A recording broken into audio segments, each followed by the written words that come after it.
कि मन में शांति हो।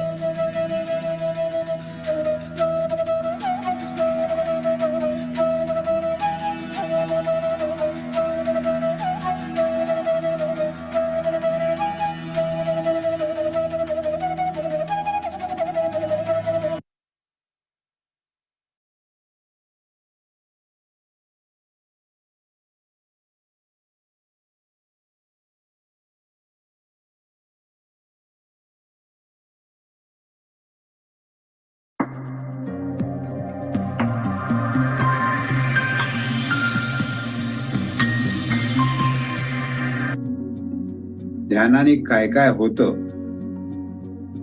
हे आपल्याकडे पत्रकात ध्यानाचे फायदे म्हणून आपण जे वाचतो, तर त्याच्यामध्ये म्हटलेलं आहे की तुमच्या मनावरचा ताण तणाव नाहीसा होतो, तुम्हाला स्वतःला वेळ मिळतो, स्वतःसाठी वेळ मिळतो आणि तुमचं आरोग्य सर्व प्रकार शारीरिक, मानसिक, बौद्धिक, सामाजिक, आध्यात्मिक हे आपोआप सुधारतं. पत्रीजींच्या स्लोगन प्रमाणे no doctor, no medicine, no medication, only meditation. Doctor नको, औषध नको, फक्त ध्यानाने तुमचे सगळे आजार बरे होतात. 40 दिवस केल्यानंतर माझ्या असं लक्षात आलं की मला मायग्रेन होतं. त्याच्यामुळे तर मला जे गुंता होत होता माझ्या डोक्यामध्ये, विचारांचा जो मला होत होतं ते निघून गेलं. माझं मायग्रेन निघून गेलं. मला माझ्या स्वतःसाठी जास्त ऊर्जा मिळायला लागली दिवसभर काम करायला. कारण त्यावेळेला मी घरनं क्लासेस घेत होते. कोविड जस्ट संपलं होतं आणि मी घरी क्लासेस सुरुवात केले होते, ऑफलाईन क्लासेस घ्यायला. तर मला ती एनर्जी जी हवी होती ती ते मला मेडिटेशन मधनं मिळायला लागली. आणि मी थोडीशी तापट आहे स्वभावाने. तर माझ्या मुलांना असं लक्षात आलं की मम्मा तू हल्ली खूप शांत झाली आहेस, तुझा राग खूप कमी झालेला आहे.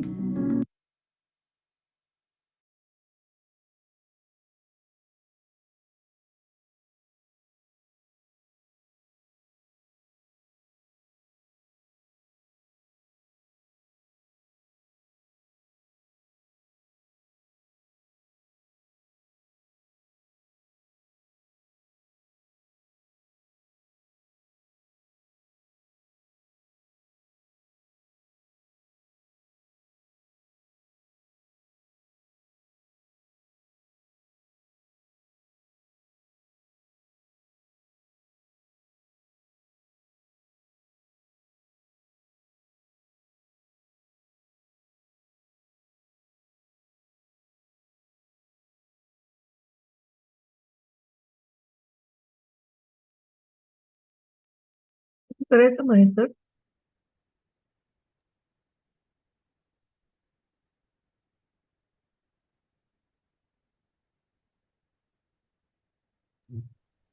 एक मिनिट थांबून सुरू करूयात.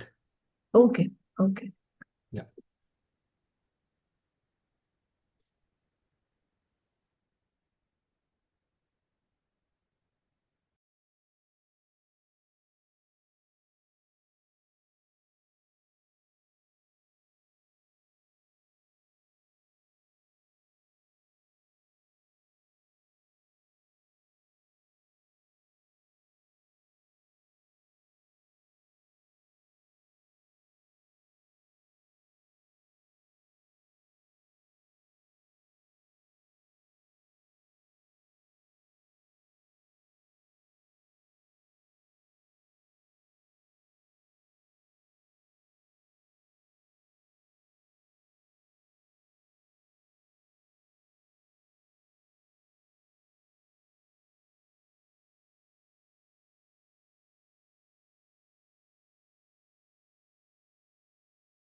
नमस्कार. Thrive 8 day 10. आपण जवळपास निम्म्या प्रवासापर्यंत पोहोचलेलो आहोत. त्याच्यासाठी आपण स्वतःला आपण पॅट करणार आहोत. स्वतःलाच आपण शाबासकी देणार आहोत. इतके दिवस आपण हा प्रवास करतोय आणि आपण हे प्रोसेस शिकण्यापासून आपण त्या प्रोसेसच्या सोबत आपण प्रॅक्टिस सोबत आपण त्या प्रोसेसची किती गहराई आहे, त्या ध्यान ह्या क्रियेची किती डेप्थ आहे, किती खोल त्याचा इम्पॅक्ट आहे, त्याचा प्रभाव आपल्याला किती क्षेत्रामध्ये जाणवतोय, कुठल्या पद्धतीनं जाणवतोय, ह्याच्याबद्दल आपण रोज चर्चा करतोय. आपला रोजचा दिवस हा गेले 10 दिवस आपण 10 वेगळे विषय ध्यानाच्या संदर्भातले आणि ध्यानाचा प्रभाव असणारे ह्याच्याबद्दल आपण बोलत आहोत. एक छोटासा रिकॅप आपण आजचा टॉपिक सुरू करण्याच्या पूर्वी करूया.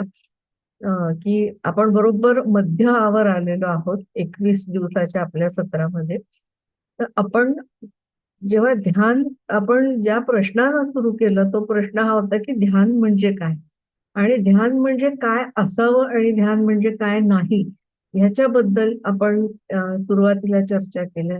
डुईंग नथिंग इज ध्यान. काहीही न करणं, तटस्थ राहून अवेअर असणं, माइंडफुल असणं, केवळ श्वासाकडे लक्ष देऊन विचारहीन अवस्था मध्ये जायचं आणि ऊर्जेशी आपला जो कनेक्ट होतो त्याचं आपण एक सुरुवातीला आपण समजून घेतलं.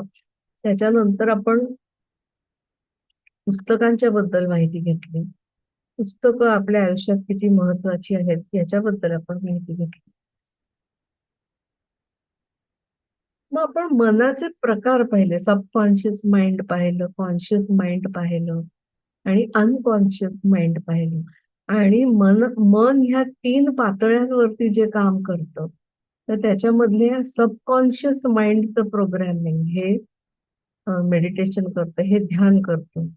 आणि आपल्या cells that fire together wire together ह्या पद्धतीनं आपण ज्या पद्धतीनं विचार करतो, आवर थॉट्स क्रिएट रियालिटी. आपण जसा विचार करतो तसा आपण बनतो. ही प्रिन्सिपल आपण सायंटिफिक एक्सप्लेनेशन आपण क्वांटम फिजिक्सचा आधार घेऊन आणि नवीन वैज्ञानिक प्रयोगातनं जे सिद्ध झालेलं आहे त्याचा आधार घेत आपण ते डोळसपणे समजून घ्यायचा प्रयत्न करतोय.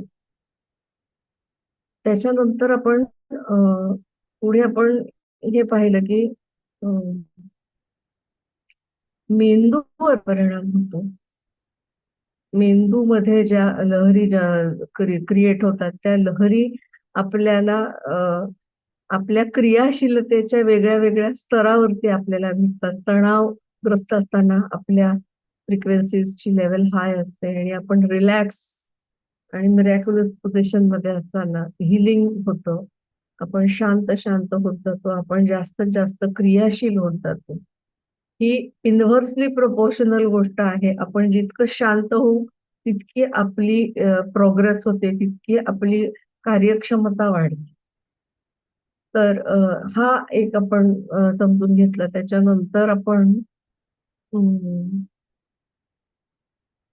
मला कोणी मदत केली चॅटमध्ये तरी चालणार आहे. आपण अजून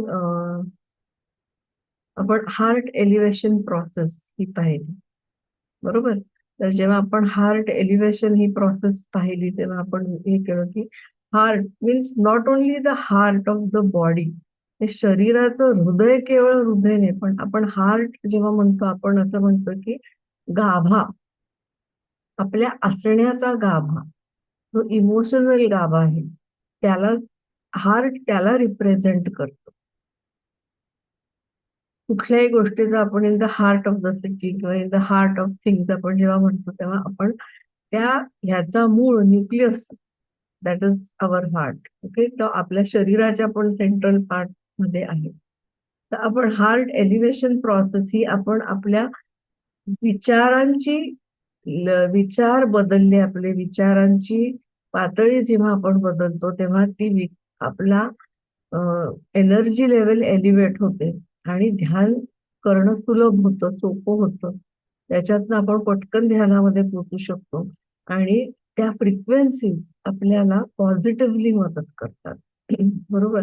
आपण आणखीन आपण काल वृषाली मॅमने आपल्याला लॉंगिटिव्हिटी बद्दल सांगितलं की ध्यानामुळे आपलं दीर्घायुष्य आपण जगू शकतो, म्हणजे युथफुल आणि दीर्घायुष्य. म्हणजे सदा चिरतारुण्याचा आपण मंत्र आपण म्हणूया, चिरतरुण आणि दीर्घायुष्य. आता ही दोन सुंदर उदाहरणं आहेत. आपण चिरतरुण असणं म्हणजे काय आणि दीर्घायुष्य असणं म्हणजे काय. तर बेसिकली तरुण असणं म्हणजे काय,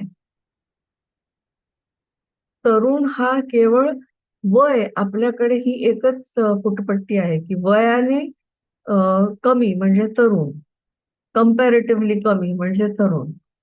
पण तारुण्य हे केवळ वयाचा हे नाहीये,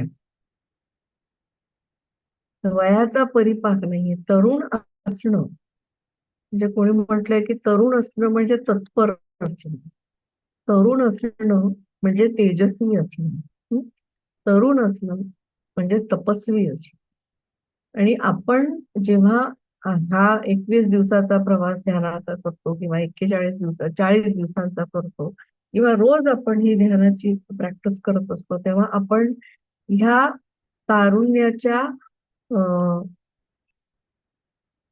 तारुण्याच्या डेफिनेशनला आपण टॅप करत असतो. आपण तिथे आपल्याला शोधायचं असतं की चिरतरुण असणं म्हणजे सगळ्यात पहिले चिरतारुण्याचा आपण त्याला मानक म्हणू किंवा बेंचमार्क आपण ज्याला म्हणू ते म्हणजे एक्सेप्टन्स. जे असेल त्याला फेस करणं, जे असेल त्याच्या समोर बघणं. बरोबर. नंतर दुसरा जर आपल्याला हे म्हणायचं असेल तर फिअरलेस, जे आहे त्याला सक्षमपणे भक्कमपणे तोंड द्यायचं. भीतीचा मागमूस हे तरुणाईमध्ये नसतो. कधी कधी वेडे निर्णय घेतले जातात, पण भीती हा मूळ स्वभाव हा तरुणाचा नाही. तो तरुण तोच आहे की जो सदैव तत्पर असतो मदत करायला, एखादी गोष्ट शिकण्यासाठी. म्हणजे एक्सेप्टन्स हा त्याचा मूळ स्थायी भाव आहे तारुण्यात.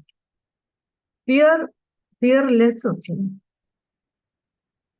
त्याला भीतीचा स्पर्श होत नाही तरुणाला. आणि ऍडव्हेंचरस असणं म्हणजे लुक फॉरवर्ड, म्हणजे नवीन गोष्टी करून बघण्याचा उत्साह, उमेद आणि नवीन गोष्ट स्वीकारणं, जी गोष्ट जशी आहे तशी स्वीकारून नवीन गोष्टींचं स्वप्न बघणं, हा त्या तरुणाईचा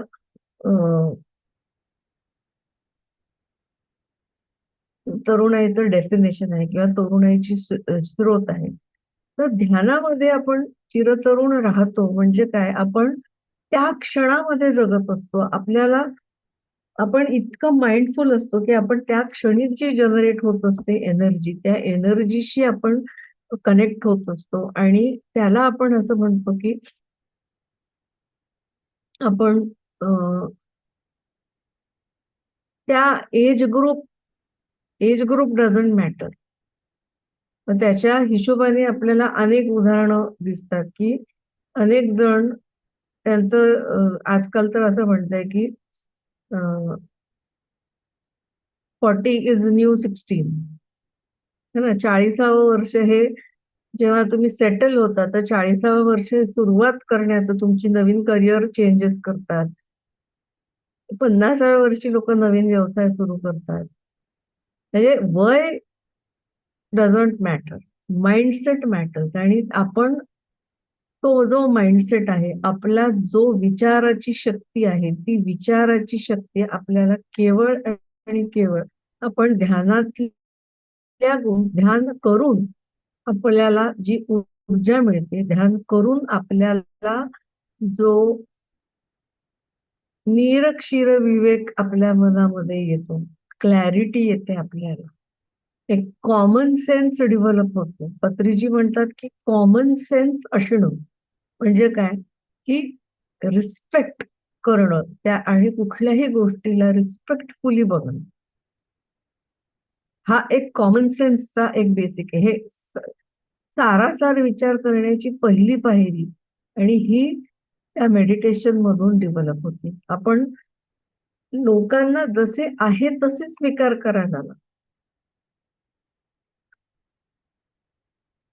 अरे याचा अर्थ असा नाही की मी क्वेश्चन करणार नाही किंवा मी कॉन्ट्राडिक्ट नाही होणार, कॉन्फ्लिक्ट नाही होणार. मी कॉन्फ्लिक्ट होऊ देत नाही जेव्हा मी चार्जड अप माइंडसेट मध्ये असतो. कारण कॉन्फ्लिक्ट कधी येतो, जेव्हा मी विरोध करते तेव्हा कॉन्फ्लिक्ट तयार होतो.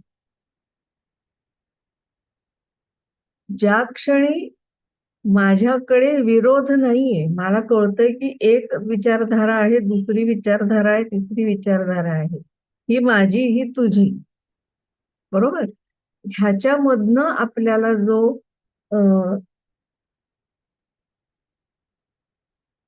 एक मतप्रवाह बनतो, ज्याच्यामुळे ऊर्जा, आंतरिक ऊर्जा वाढते. आणि आजचा जो विषय आहे, आपण मेडिटेशनमुळे ऊर्जा कशी वाढते आणि मेडिटेशनमुळे आपण भावनिक पोषण आपला कसा डेव्हलप होतो, ह्या दोन विषयांच्या आजूबाजूने आपण बोलणार आहे. तर जेव्हा आपण म्हणतो की ध्यानामध्ये ऊर्जा वाढते, काल आपण बघितलं की वेगळ्या वेगळ्या पद्धतीनं त्या ऊर्जेबद्दल आपण चर्चा केली. तर आपल्याला फंक्शन म्हणजे आपल्याला आपलं रोजचं आयुष्य जगण्यासाठी, आपल्याला फंक्शन करण्यासाठी आपल्याला वेगळ्या वेगळ्या सोर्सेस मधनं ही ऊर्जा मिळते. जसं गाडीमध्ये पेट्रोल टाकून असलं, फ्युएल असलं की गाडी चालणार, तसं meditation is fuel for us, for our body, for our mind. त्या मेडिटेशनच्या फ्युएलमुळे आपली कुठले कुठले ऊर्जा स्रोत चांगले होतात किंवा कुठले कुठले ऊर्जा स्रोत एनहान्स होतात, हे जर बघायचं झालं तर सगळ्यात पहिले आपण म्हणू की जी ऊर्जा आपण बाहेरून घेतो, एक energy exchange with the external, जे आपल्या बॉडीमध्ये घेतो. तर कुठल्या बाह्य गोष्टी आपल्या बॉडीमध्ये येतात, तर सर्वप्रथम फूड, जेवण. अन्न हा एक मुख्य स्रोत आहे, हे ज्याच्यामधनं आपण ही बाह्य ऊर्जा आपण आपल्या स्वतःमध्ये घेतो. त्याच्यानंतर आणखीन आपण काय घेतो, बाह्य ऊर्जा जर मला डिफाईन करायची असेल तर मला कोणीतरी प्लीज मदत करा, चॅट मध्ये सांगा की आणखी जगण्यासाठी आपण ऊर्जा बाहेरच्या सोर्सेस मधनं कुठून कुठून घेतो. अन्न सर्वप्रथम,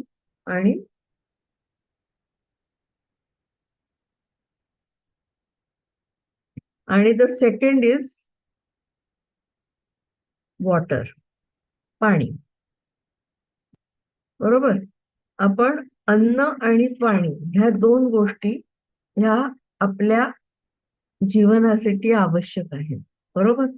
तर जेव्हा आपण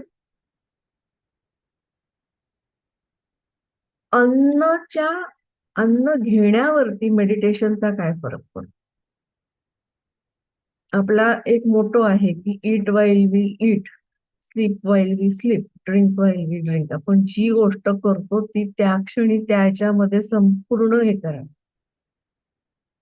तर जेव्हा आपण जेवण घेतो किंवा जेव्हा आपल्या समोर एक सुंदर सजवलेलं ताट येतं किंवा आपण एखादं रसाळ फळ आपल्याला जर खायचं असेल तर आपण आपल्या पाचही इंद्रिया त्याच्यावरती फोकस करून त्याच्याकडे आपण पूर्ण बघून जेव्हा आपण खातो तेव्हा आपल्याला समाधान मिळतं. क्वालिटी, त्याची प्रत is more important than the quantity. कारण आपल्याला माहितीये की चव ही फक्त एका अवयवावर अवलंबून आहे, आपल्या जिभेवरती. अन्न पोटात गेल्यानंतर त्या चवीचा काही संबंध येईल. जेव्हा मेडिटेशन करतो तेव्हा आपण त्याचा संपूर्ण समरसून आनंद घेऊन जेव्हा आपण जेवतो तेव्हा आपल्याला जेवायची क्रेविंग जी असते, हाव ज्याला म्हणतो, तो हावरटपणा कमी होतो. आपल्याला जितकं आवश्यक तितकंच घेतलं जातं, गरजेपेक्षा जास्त जेवण नाही जात. जेव्हा, आणि हे खरंय, आपण जेव्हा ध्यान करतो सलग तेव्हा हे लक्षात येतं की हळूहळू आपल्याला ह्या ज्या आपण क्रेविंग्ज म्हणतो, म्हणजे मला हे खायचंय, मला ते बघायचंय, त्याच्याबद्दलचे विचार सुद्धा कमी. आणि अनफॉर्च्युनेट आहे आपण, आपली पिढी ही, की जेव्हा आपण ज्या माध्यमांना आपण एक्सपोज झालेलो आहोत त्याच्यामध्ये फूड कंटेंट जे म्हणजे अन्न हे इतक्या पद्धतीनं सतत बंबार्ड होत असतं आपल्यावरती की अन्न हे जगण्यासाठी आवश्यक आहे. अन्नासाठी जगायचं की जगण्यासाठी अन्न घ्यायचं, हा प्रश्न विचारायला विसरलोय आपण. मेडिटेशन मध्ये आपल्याला त्याची जाणीव होते, फूड क्रेविंग कमी होते आणि जेवढं अन्न आपण घेतो त्याच्यातनं आपलं मेटाबॉलिझम चांगलं होऊन त्याच्यातनं योग्य अशी ऊर्जा मिळते. तर आणि जेव्हा आपण ताजं अन्न खातो, जेव्हा आपण फ्रेश फूड खातो, ऑर्गॅनिक फूड खातो, त्याच्यामुळे त्याच्यामधली जी त्याच्यामधलं जे जीवन असतं, त्याच्यामधला जो लाईफ फोर्स असतो तो आपल्याला. अत्रीजींचं कायम म्हणणं असतं की सात्विक स्वच्छ जेवण, साधं जेवण, व्हेजिटेरियन जेवण, ज्याच्यामध्ये कुठल्याही दुसऱ्या जीवाला त्रास नाही झालेला आहे, त्याच्यावरती फक्त चांगले अन्न संस्कार झालेले, चांगलं संस्कारित झालेलं जेवण, चांगल्या मनानं केलेलं जेवण हे आपल्याला ऊर्जादायी असतं. म्हणजे जो स्वयंपाक बनवतो त्याच्या मानसिकतेवरती संपूर्ण कुटुंबाचं आरोग्य आणि संपूर्ण कुटुंबाचं मानसिक स्वास्थ्य अवलंबून असतं. आजकाल आपण आपल्या धकाधकीच्या जीवनामध्ये शक्य नसेल होत, पण आपण हा प्रयत्न जरूर करायचा आहे की आपल्याला एकदा तरी आपण सर्वांनी सोबत आणि घरी बनवलेलं अन्न जेवायचं.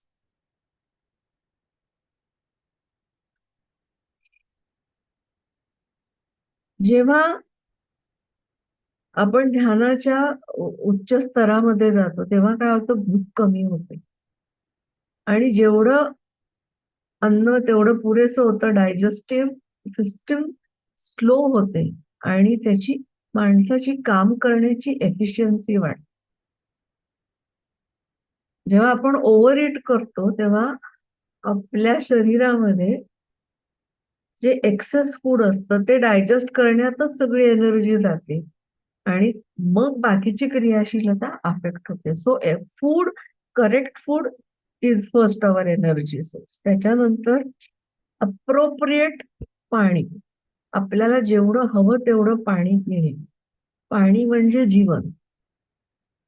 योग्य पाणी पिणं आवश्यक आहे. त्याच्यामधनं जी ऊर्जा मिळते ती आपल्याला आवश्यक असते.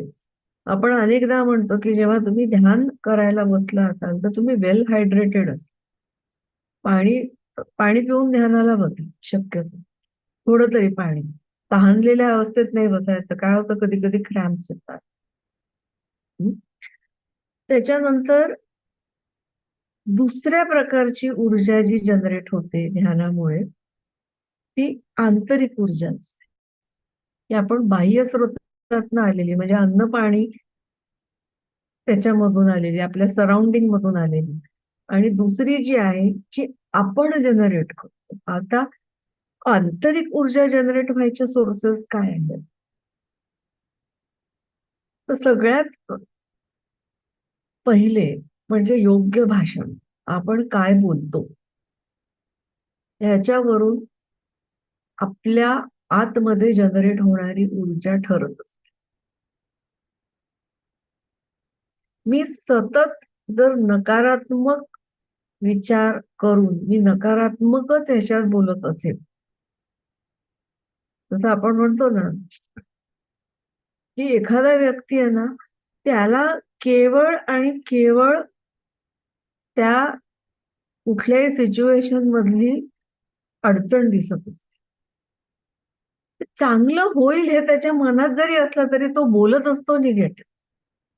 हे होणार नाही, हे बघूया काय चालतंय, किंवा म्हणजे आपल्या आजूबाजूला आपल्या परिसरात अशी अनेक लोक असतात की ज्यांची वाचा ही सतत नकारात्मकतेकडे राहणारी असते. होणार नाही तुझ्याच्याने, नको करूस. हे एखादी आई कंटाळून आलेली असेल आणि जर ती बोलली तर ते तुला जमणार नाही, हा विचार त्या मुलीच्या मध्ये जो बिंबलेला असतो तो अनेक वर्षानुवर्ष जात नाही. शब्द हे दुधारी शस्त्र आहे आपण जे म्हणतो ते याच्यासाठी. म्हणजे 4 ॲग्रीमेंट्स नावाचं एक पुस्तक आहे, त्याच्यामध्ये त्यांनी एक उदाहरण दिलेलं आहे या वाचा शक्तीचं, की एक मुलगी गाण्याची प्रॅक्टिस करत असते, छोटीशी मुलगी 7-8 वर्षाची, काहीतरी शाळेमध्ये कार्यक्रम असतो. तर तेव्हा तिची आई दमून बाहेरून आलेली आहे, ऑफिसमधनं घरी येते, तेव्हा हिचं गाण्याचं प्रॅक्टिस चाललेलं असतं आणि नाही नाही माझं गाणं ऐक, माझं ऐक. तर ती आई म्हणते थांब मला बसू दे. ती म्हणते नाही नाही माझं तू गाणं पहिले ऐक. आणि ती काहीतरी गाणं म्हणते आणि ती आई म्हणते तू ती कर्कश गातीयेस, तुला नाही जमणार गाणं, नको म्हणू, नाही तुझं सिलेक्शन होणार आहे. आणि हा अनुभव त्याच्यामध्ये वेळ काळासकट लिहिलेला आहे. ती मुलगी नंतर वयाच्या 28 वर्षापर्यंत तिनं गाणं बंद केलं. तो जो विचार रुतला, त्याच्यामधनं जी निगेटिव्ह एनर्जी तयार झाली, ती एनर्जी त्याच्यातनं बाहेर यायला, म्हणजे एक चांगला विचार, कोणीतरी म्हटलेलं आहे की एक निगेटिव्ह विचार घालायला तुम्हाला 25 तरी चांगले विचार करावे लागतात, तेव्हा तो निगेटिव्ह विचार निगेट होतो. हे खूप महत्वाचं आहे. दुसरं, आपले जसं आपण वाचा बोललो, जशी स्पीच बोललो, तसं आपण थॉट्स बद्दल पण बोलतो, की आपले विचार कसे आहेत त्याच्यावरती आपली ऊर्जा ठरते. सदैव पॉझिटिव्ह माणूस जो असतो तो कायम तत्पर असतो, तो तरुणाईच्या डेफिनेशन मध्ये बसणारा असतो. हे करायचं, चल करून बघूया. तर जी तत्परता आहे तो माणूस त्या विचारांमुळे तत्पर झालेला असतो. Correct thoughts, let us do, curiosity, ह्या गोष्टींमुळे वाढत असते. तर जेव्हा आपण 3ऱ्या आठवड्यामध्ये आपण मॅनिफेस्टेशन सायन्स बघणार आहोत, तेव्हा आपण हा नकारात्मक विचार आपण पॉझिटिव्हली कसा बोलू शकतो किंवा कसा मांडू शकतो ह्याच्यावरती आपलं चर्चा करणार आहेत. आणि आपला थॉट, आपला चांगला विचार हा आपल्या बॉडीच्या एनर्जीवरती काम करतो. आपली शारीरिक ऊर्जा किंवा शारीरिक क्षमता ही आपल्या विचारांशी डायरेक्ट निगडीत.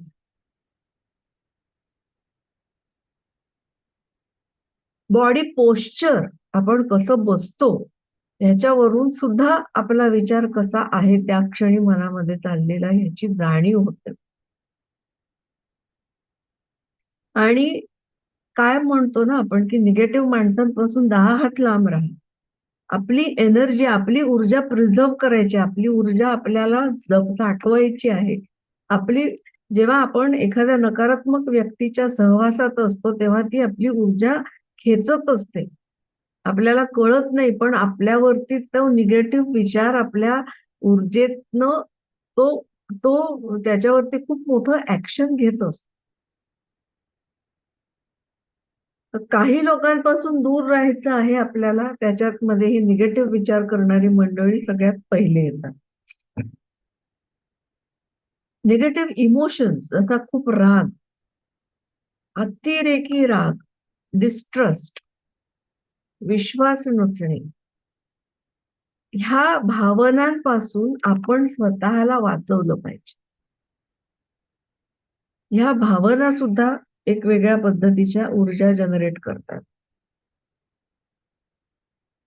आणि अर्थात तिसरी आंतरिक ऊर्जेचा प्रकार आहे तो म्हणजे आपलं काम, आपली क्रिया.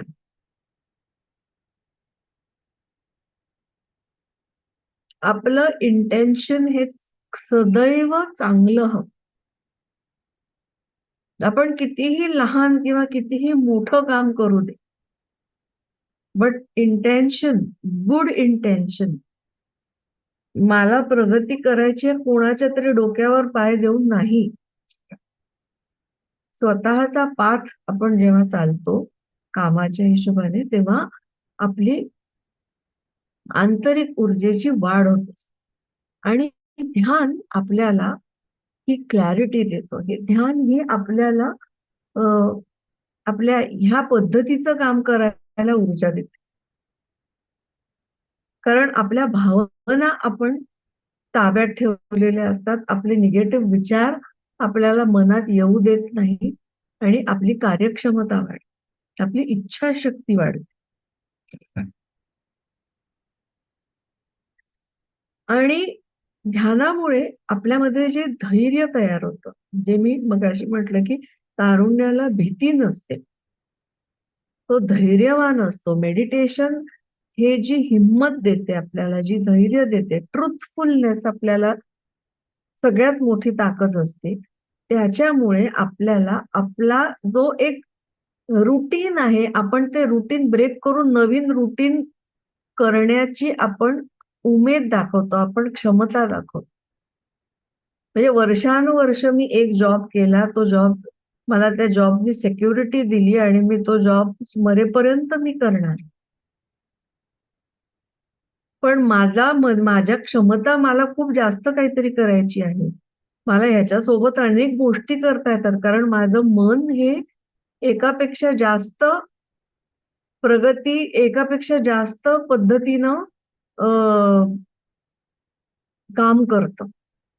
त्याला मल्टिपल इंटेलिजन्स असतात माइंडमध्ये. अँड मेडिटेशन हेल्प्स अस, आपण त्या मल्टिपल इंटेलिजन्सला टॅप करू शकतो आणि त्याला ते करण्याची धैर्य देतं. म्हणजे माझा रोजचा चांगला चाललेला नोकरी सोडून मी एखाद्या व्यवसायात जातो.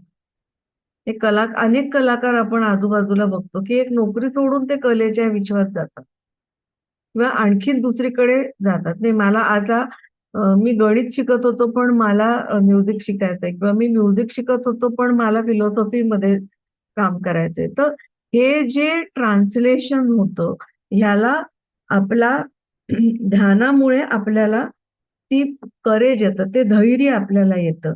आणि त्याच्यामुळे काय होतं की आपल्याला बरोबर योग्य वाट सापडते. त्या वेळेला ती लोक आपल्याला भेटत जातात आणि पुढे जातात.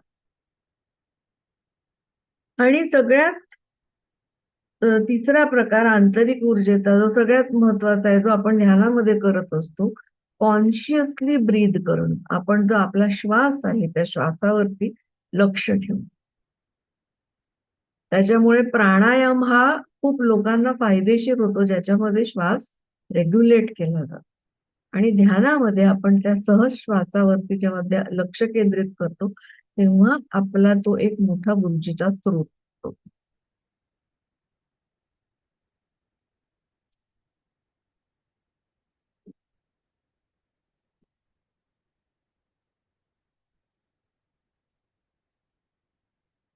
प्रभाकर सरांनी विचारलंय की सिझोफ्रेनिक माणसं किंवा मनोविकार जे आहे मनोविकार हे वेगळ्या पद्धतीनं आपण ऍड्रेस करतो ध्यानामध्ये. सध्या ह्या लेवलवरती आपण त्याचं बोलत नाही. पण मनोविकार येण्यामागचे जेव्हा कार्यकारण भाव आपण शोधतो किंवा जेव्हा त्याचं विश्लेषण होतं, तेव्हा अनेक वेळा ते परिस्थितीशी निगडीत असतात किंवा कधी-कधी सोल जर्नीशी पण निगडीत असतात. म्हणजे जेव्हा आपण पुढे 6 प्रिन्सिपल्स ऑफ मेडिटेशन बघणार आहोत, त्याच्यामध्ये कॉज आणि इफेक्ट असतो. एक समज आहे की आपण ह्या पर्टिक्युलर लाईफ मधला हा पॉज आहे फक्त. जर्नी आपली वेगळी चाललेली असते. आपल्या स्वतःची वैयक्तिक एक जर्नी चाललेली असते. त्या जर्नी मधला तो एक काउंटर हिच असतो असं म्हणतात. आणि सिझोफ्रेनिक माणसाला पण औषधोपचार आणि ध्यान, त्यांना इतकं ध्यान शक्य होणार नाही कदाचित, पण थोडंसं ध्यान किंवा त्यांच्या आजूबाजूला ज्या व्यक्ती असतात त्यांना जर आपण मदत केली, म्हणजे ह्या मनोविकार असलेल्या व्यक्ती स्वतः त्रासलेल्या असतात. आणि हे म्हणजे मी हे पाहिलेलं आहे किंवा मला ह्याची फार एक अ, मला ह्या गोष्टींचा त्रास होतो जेव्हा आपण कधी मला दिसतात रस्त्यावरती किंवा आणि कुठे. तर त्या व्यक्तींना स्वतः एक त्रास होतच असतो. पण त्यांच्या आजूबाजूच्या, त्यांच्या घरातल्या व्यक्तींना त्यांना सहन करणं हे ते तर आजारी नसतात. आजारी माणसाच्या आजूबाजूला असलेल्या व्यक्तींचं मानसिक स्वास्थ्य जर आपण ध्यानातनं चांगलं करू शकलो, तर ती योग्य मदत करू शकतात आणि त्या आजाराला पण बरं व्हायला मदत होते. म्हणजे आपल्याकडे बुद्धा सीईओ मध्ये डॉक्टर दशरथ म्हणून आहेत. तर त्यांनी नर्सेसला ट्रेनिंग दिलं. जवळ-जवळ त्यांनी 1000 लोकांना नर्सेसला ट्रेनिंग दिलंय. नर्सेस आणि डॉक्टर्स जे केअर गिव्हर्स आहेत. जेव्हा त्यांचं मानसिक स्वास्थ्य चांगलं झालं आहे, तेव्हा ते ज्यांच्यावर ते उपचार करतात, त्यांचं मानसिक स्वास्थ्य पण चांगलं झालेलं आहे. आणि ध्यानाच्या प्रॅक्टिस मधूनच हे झाले. तर त्याच्याबद्दल मला एवढंच सांगावसं वाटेल. तर आज आता आपण आपलं रोजचं ध्यान सुरू करूया.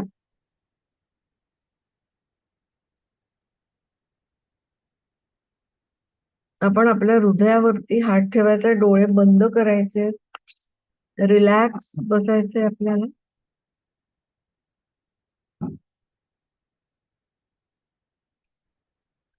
चष्मा असेल तर चष्मा काढून, डोळे बंद करून आपल्या हृदयावरती हात ठेवून आपण काही सुंदर आठवणींचा आठव करायचा आहे. काही सुंदर भावनांचा, जसे की प्रेम, कृतज्ञता, आनंद.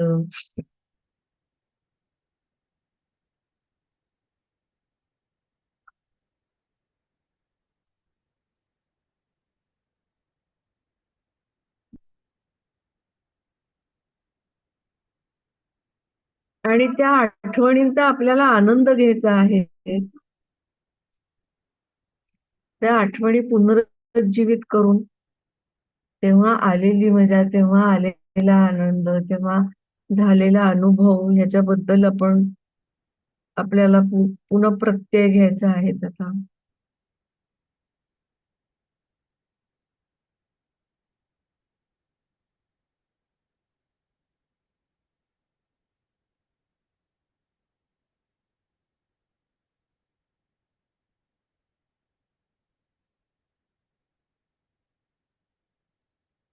आपल्या श्वासाची गती धीमी चाललेली आहे.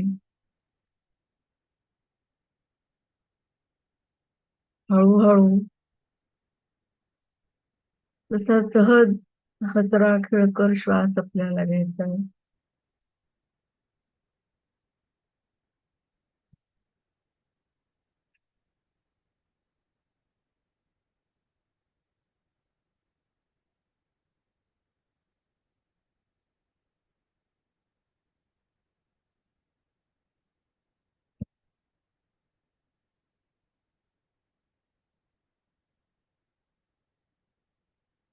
एखादी छान आठवण,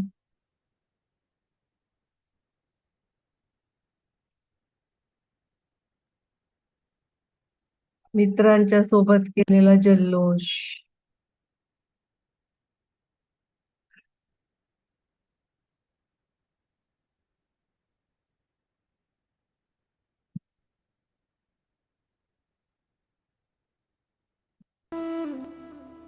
आपले लक्ष आपल्या श्वासावर आणि हृदयावर केंद्रित करा.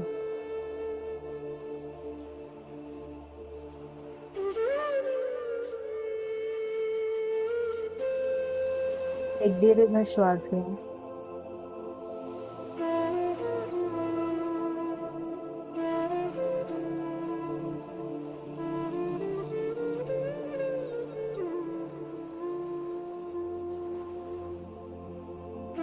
आणि आपल्या हृदयाला अनुभव करा.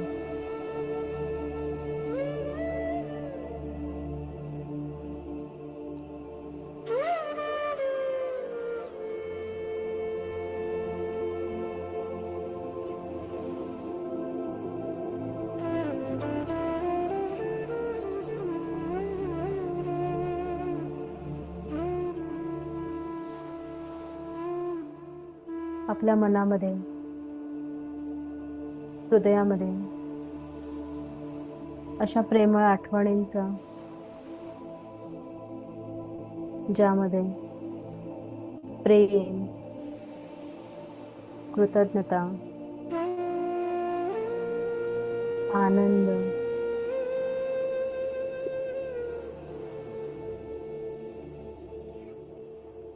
साहस,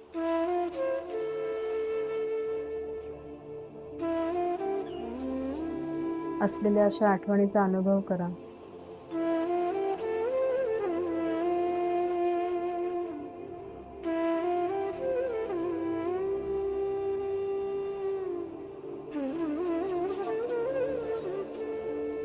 अनुभव करा त्या आठवणीचा, अनुभव करा त्या आनंदाचा, अनुभव करा त्या ऊर्जेचा.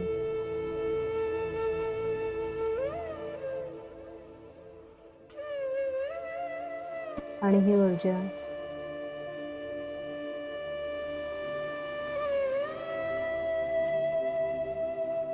आपल्या शरीरामध्ये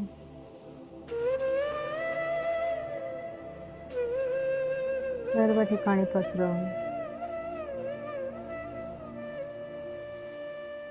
त्या प्रत्येक गोष्टीशी एकरूप व्हा.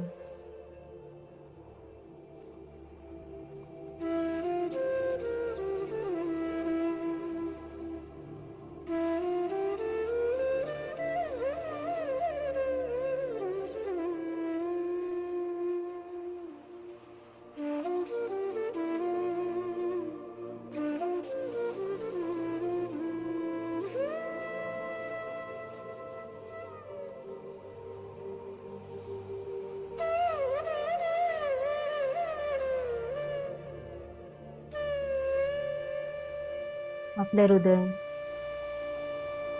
अशा सुंदर आठवणींचे एक ऊर्जास्थान आहे.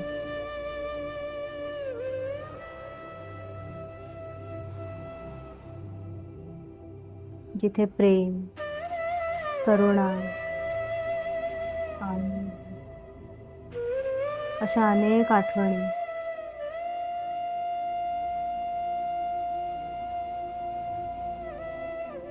आपल्या हृदयामध्ये साठवून ठेवा.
आता आपण ध्यानामध्ये जाऊया.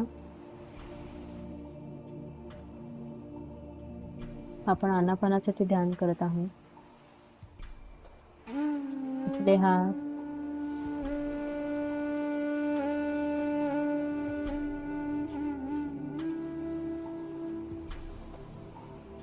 अलगद मांडीवरती ठेवा.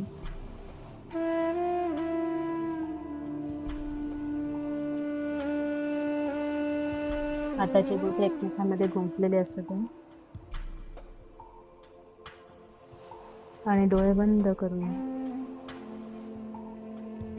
आपल्या नैसर्गिक, शांत, कोमल आणि स्वाभाविक अशा येणाऱ्या आणि जाणाऱ्या श्वासावर लक्ष केंद्रित करा.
तुमचा बाहेर पडणारा प्रत्येक श्वास तुम्हाला अधिकाधिक रिलॅक्स करत आहे.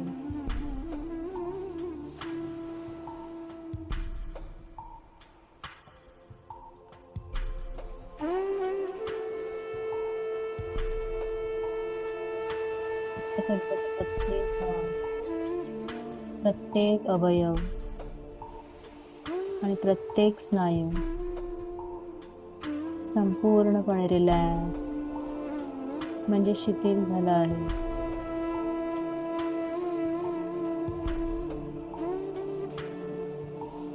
आणि तुम्ही अतिशय अशा शांत, सुखाच्या आणि आनंदाच्या एका गाढ अवस्थेत जात आहात.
तुमचा श्वास आता अधिकाधिक खोल होतोय, हलका होतोय. जाणवेल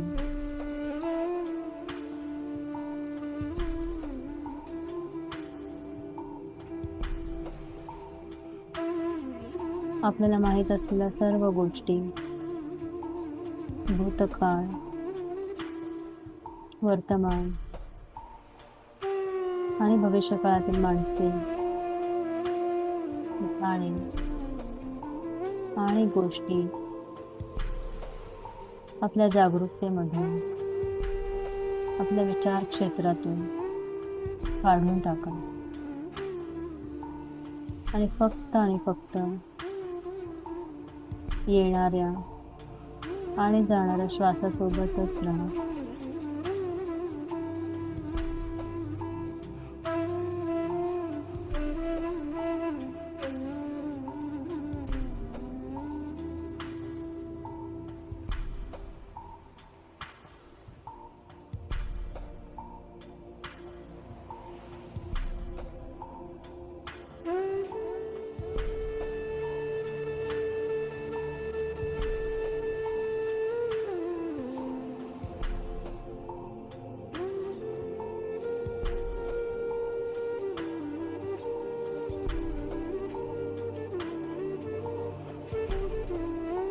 स्वतःला खोलवर मनाच्या गाभाऱ्यापर्यंत घेऊन जा.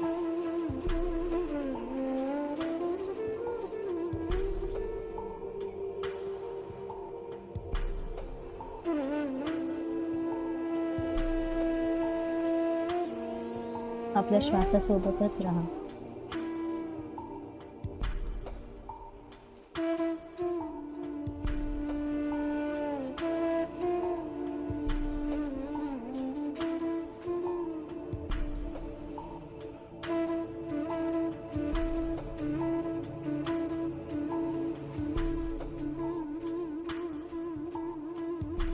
मनाच्या गाभाऱ्यापर्यंत जा.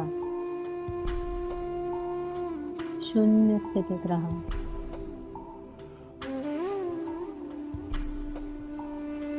ही शून्य स्थिती एक ऊर्जा आहे आणि ती ऊर्जाच आपल्याला आपल्या विश्वाशी, या ब्रह्मांडाशी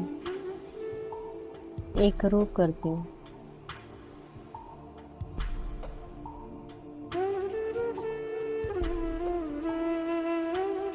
त्या ऊर्जेशी, त्या शून्य स्थितीशी सजग राहा.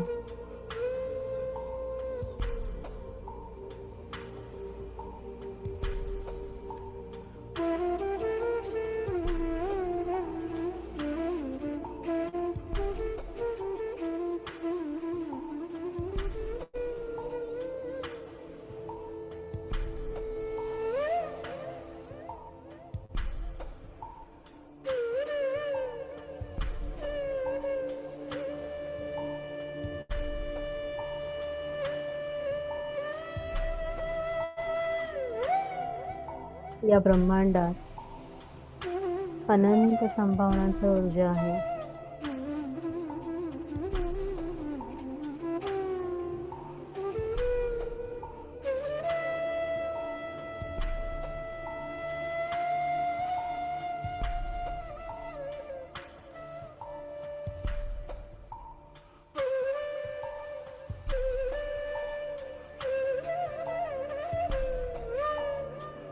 आपण ग्रुप मेडिटेशन करत आहोत. अतिशय शक्तिशाली, प्रभावशाली ते ध्यान करत आहोत.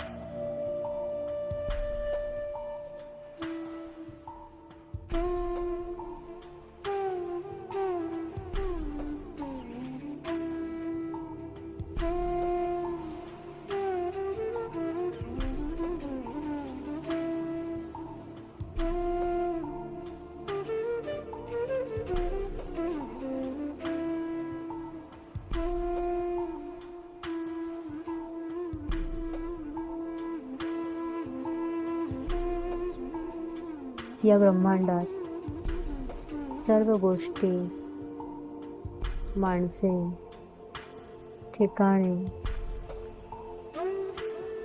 प्राणी, पक्षी आणि प्रत्येक जण एकमेकांशी जोडलेले आहोत.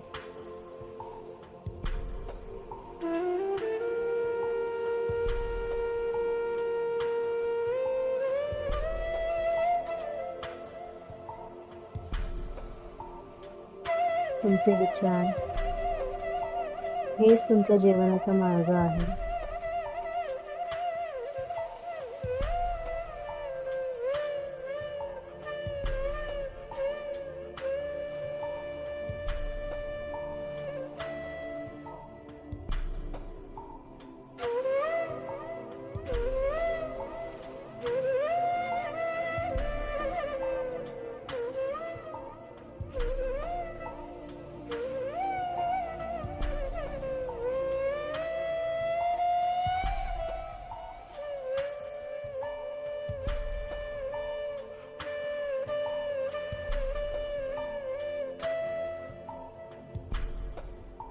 लक्षात ठेवा, जिथे तुमचं लक्ष जाईल तिथे ऊर्जा वाढेल.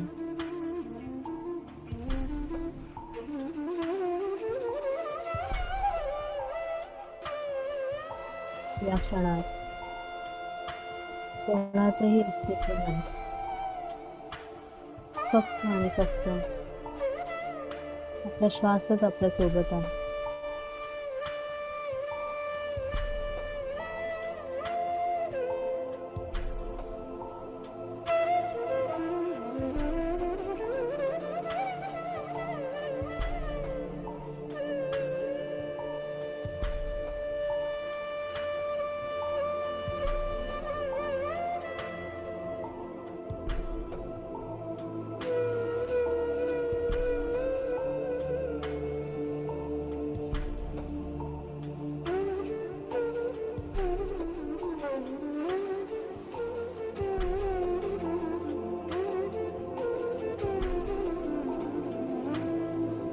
या क्षणात आपल्या अस्तित्वाची,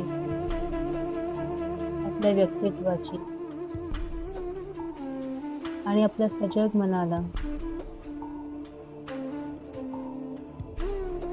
जे आपल्या स्वतःच विस्तारित रूप आहे, त्याला पूर्णपणे जागरूकतेमधून बाहेर काढा आणि शुद्ध चेतना बना.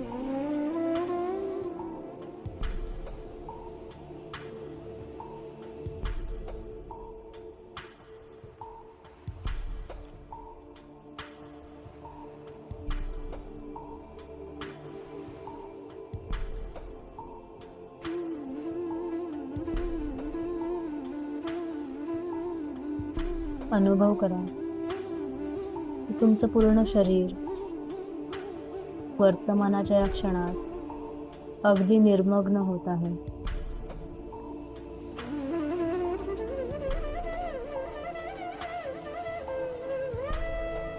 स्वतःला अगदी मनाच्या गाभाऱ्यापर्यंत खोलवर घेऊन जा.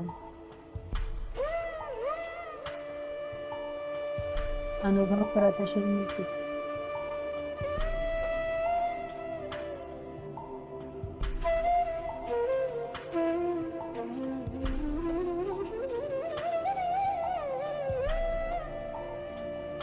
अनुभव करा त्या अमर्यादित.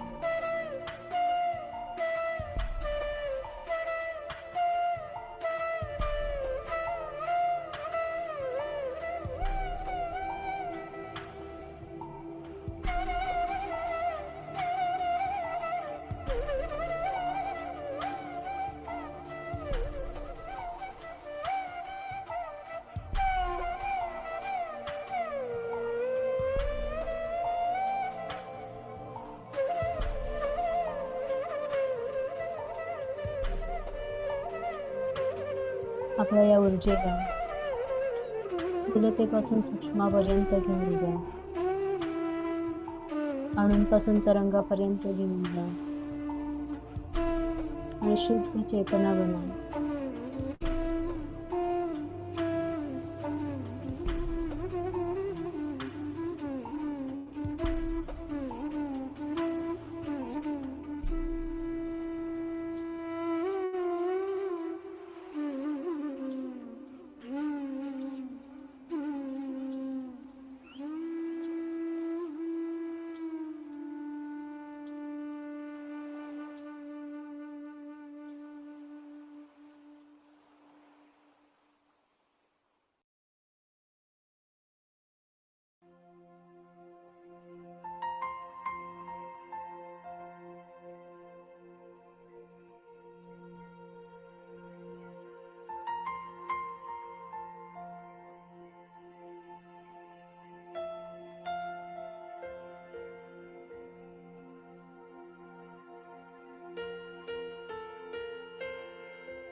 तुमच्या देहात आता नवीन मन प्राप्त झाले. तुमचं देह एक मंदिर बनलं आहे. तुमच्या नवीन आयुष्यावर प्रेम करा. तुमचा भूतकाळ आता एक शहाणपण बनलेला आहे आणि तुमचं भविष्य हे नवनवीन संधी आणि साहसाने भरलेलं आहे. तुमच्या आयुष्यातील आव्हानांना शुभेच्छा. तुमच्यातील देवी शक्तीला शुभेच्छा. आता कृतज्ञता व्यक्त करण्याची वेळ आहे. धन्यवाद करा तुमच्या आयुष्यातील सर्व घटनांसाठी आणि सर्व माणसांसाठी. धन्यवाद करा तुमच्या आई वडिलांना ज्याने तुमच्या आयुष्यात आणलं या विश्वात आणलं. धन्यवाद करा तुमच्या शिक्षकांना ज्याने तुम्हाला शिकवलं. धन्यवाद करा तुमच्या आयुष्यातील तुमच्या मित्रांना, मैत्रिणींना, सहकार्यांना, सर्वांना. या निसर्गाला ज्याने तुम्हाला पक्षी, प्राणी यांच्याशी संलग्न केलं, त्याला कृतज्ञता व्यक्त करा. सर्व गोष्टींसाठी आणि त्या कंपनीसाठी कृतज्ञ राहा ज्याने तुमचं आयुष्य सुखद बनवलं. आणि शेवटी या ब्रह्मांडाला आपल्याला आयुष्याचा अनुभव करून देण्यासाठी कृतज्ञ राहा. सर्वांना धन्यवाद करून झाल्यावर रिलॅक्स युअर बॉडी. रिलॅक्स. हळूहळू तुम्ही या विश्वात परत या. पूर्णपणे रिलॅक्स व्हा. जसं तुम्ही रिलॅक्स व्हाल, आठवा की तुम्ही काय फील केलं, तुम्ही काय पाहिलं, तुम्ही कुठे गेलेला.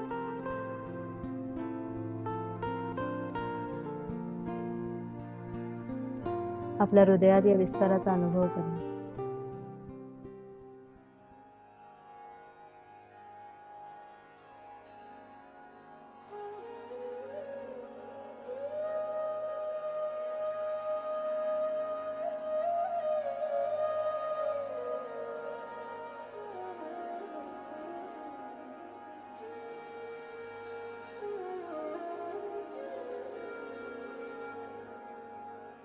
ब्रह्ममुरारिसुरार्चितलिङ्गम् निर्मलभासितशोभितलिङ्गम् जन्मज दुःखविनाशकलिङ्गम् तत्प्रणमामि सदा शिवलिङ्गम्.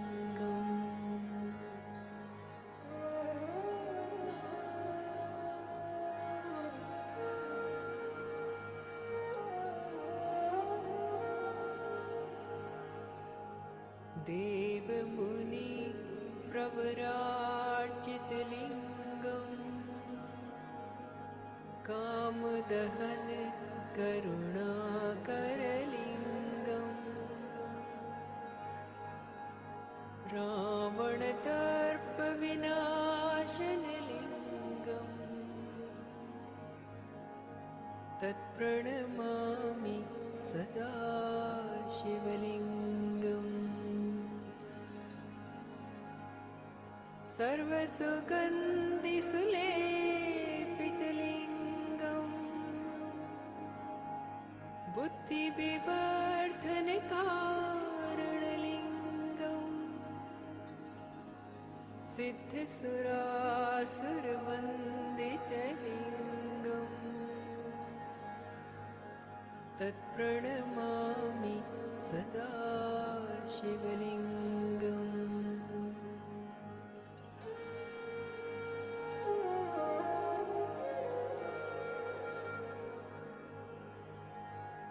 कनकमहामणिभूषितलिङ्गम् फणिपतिवेष्टितशोभितलिङ्गम् दक्षसुयज्ञविनाशकलिङ्गम् तत्प्रणमामि सदा शिवलिङ्गम्.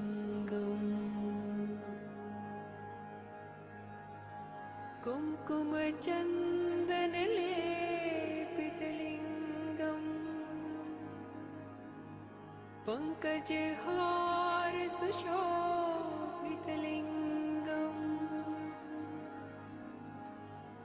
सञ्चितपापविनाशकलिङ्गम् तत्प्रणमामि सदा शिवलिङ्गम्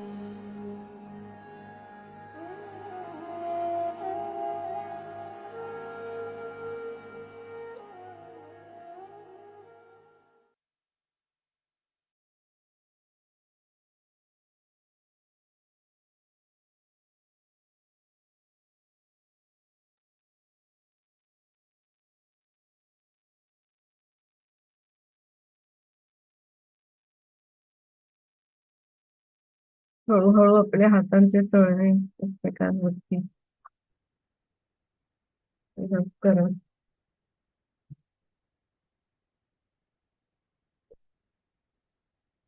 यावर हात ठेवायचे एक 5 सेकंदासाठी.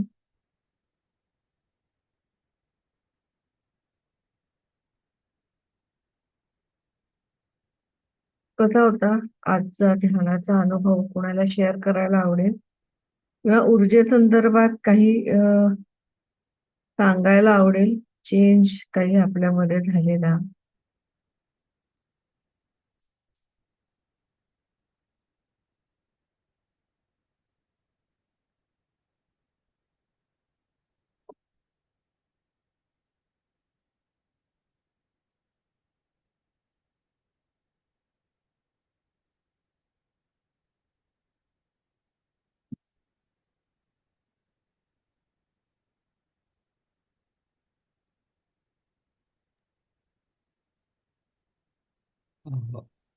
मॅम, चॅटमध्ये एक प्रश्न आहे. हम्म. If the person is suffering from schizophrenia. हा, मगाशी मी बोलले त्यांना, आपण याचं उत्तर दिलंय की आपण त्या सिच्युएशन मधून नाही बाहेर येऊ हे करू शकत. त्याच्यासाठी वेगळ्या पद्धतीचं ध्यान किंवा एक्सपर्ट्स आहेत. पण आपण त्या व्यक्तीच्या आजूबाजूला ज्या व्यक्ती असतात, प्रभावित व्यक्ती ज्या असतात, त्या लोकांची काळजी घेत असतात, त्यांनी ध्यान करणं फार गरजेचं आहे. कारण त्यांची जेव्हा ऊर्जा वाढते तेव्हा त्यांच्या हिलिंगला मदत होते.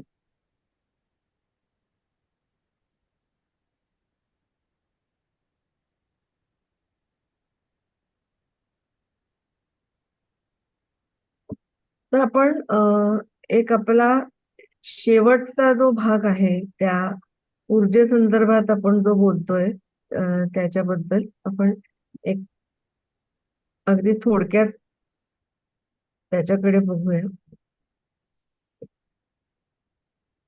एकच स्लाइड आहे ती मी शेअर करते की आपण आंतरिक ऊर्जा पाहिली, बाह्य ऊर्जा पाहिली, आणि तिसरा प्रकार जो आहे तो ऊर्जा आपल्या आजूबाजूच्या एन्व्हायरमेंट मधली ऊर्जा, आपल्या एनर्जी फील्ड मधली ऊर्जा.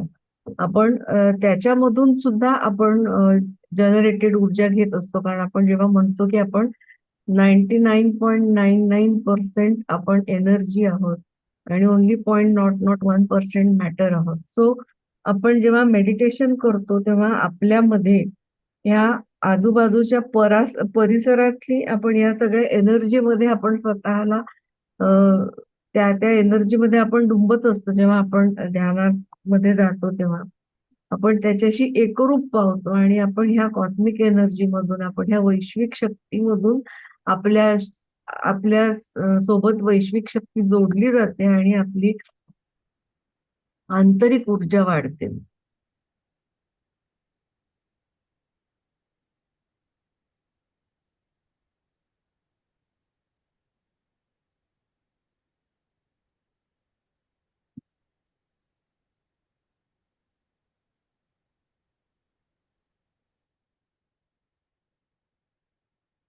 एक क्षणभर मी एकच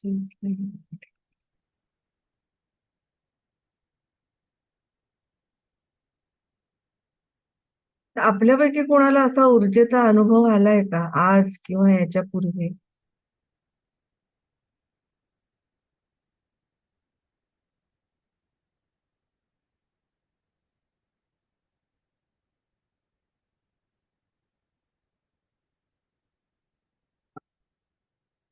किंवा आपल्या कार्यक्षमतेमध्ये झालेला काही फरक?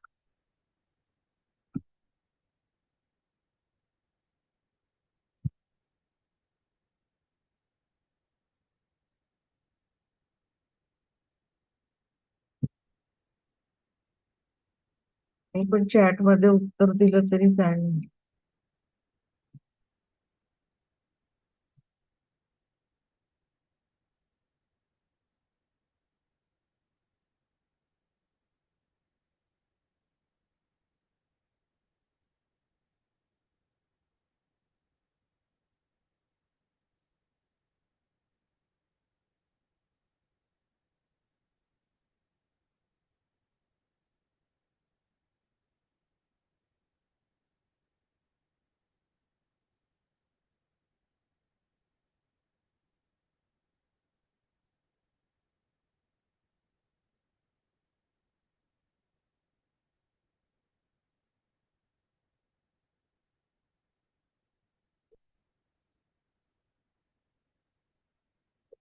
सॉरी. तर आपण जेव्हा म्हणतो की मेडिटेशनमुळे आपली ऊर्जा वाढते, तर आपण नेमकं काय होत असतं की आपण ऑप्टिमल थिंकिंग करतो, म्हणजे योग्य त्या विचारांशी आपण जोडले जातो. तर आपण जे 80% थॉट्स परत परत आणून रुमिनेट करून जे जनरेट करत असतो, त्याला आपण जर हे केलं, तर थांबवलं, तर आपल्या शरीराची जी निघून जाणारी ऊर्जा आहे ती वाचू शकते. मेडिटेशनमुळे हा जो विचार आहे, जो रुमिनेट करतो, रुमिनेट म्हणजे आपण एकाच गोष्टीचा पुन्हा पुन्हा त्याच पद्धतीनं आपण हे रवंथ करतो त्या विचाराचं. विचारांचा रवंथ हा एक सतत आपल्या मनामध्ये चाललेला असतो. पुन्हा पुन्हा तेच चावून चावून चोथा झालेला विषय असतो. गॉसिप हा त्याच्यातला एक खूप मोठा फॅक्टर आहे. ह्या मैत्रिणीने त्या मैत्रिणीला काय सांगितलं किंवा तिच्या घरामध्ये काय झालं, कशामुळे झालं, हे व्यक्ती एक, व्यक्ती दोन, व्यक्ती तीन, कान गोष्टी होत होत त्या पराचा कावळा होतो आणि तो ज्याच्या ज्याच्या संदर्भात होतो त्याला माहितीही नसतं कदाचित, आणि आपण हा सतत तो निगेटिव्ह विचार आपण प्रसारित करत जातो अनावधानाने जात. जरुरी नाहीये की तुमच्या मनामध्ये निगेटिव्ह विचार म्हणजे मला हे नाही करायचंय असं पाहिजे. गॉसिप हा त्याच्यातला सगळ्यात महत्वाचा एक मोठा गोष्ट आहे की जेव्हा आपण योग्य भाषा म्हणतो तेव्हा आपण गॉसिप टाळली पाहिजे. त्याच्यानंतर योग्य विचारांसाठी योग्य दृष्टिकोन तयार होतो आपला. आपण करेक्ट थॉट प्रोसेस मध्ये जातो.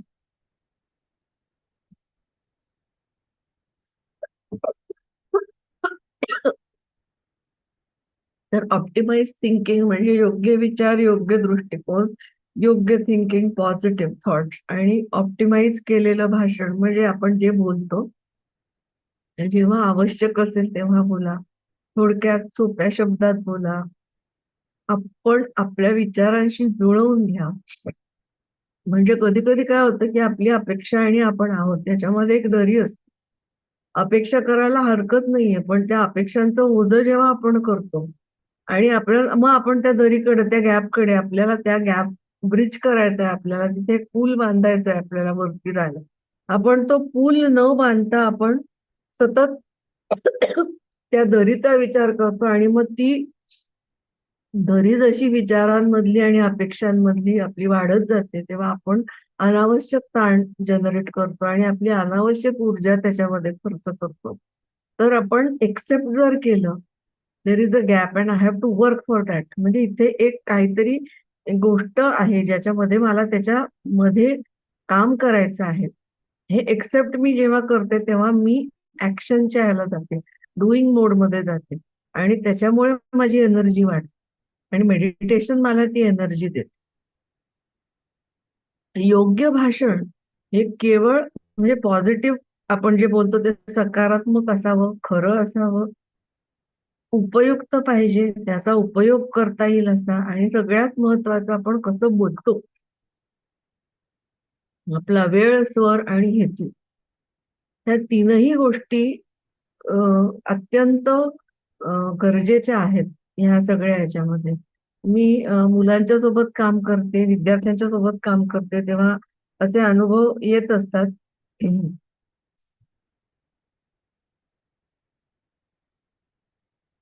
आणि म्हणजे अगदी हल्ली एक आलेला अनुभव की परीक्षांचे दिवस आहेत आमच्याकडे आणि आता सबमिशन्स हवे असतात तेव्हा शेवटचं का सबमिट करायचं असतं तेव्हा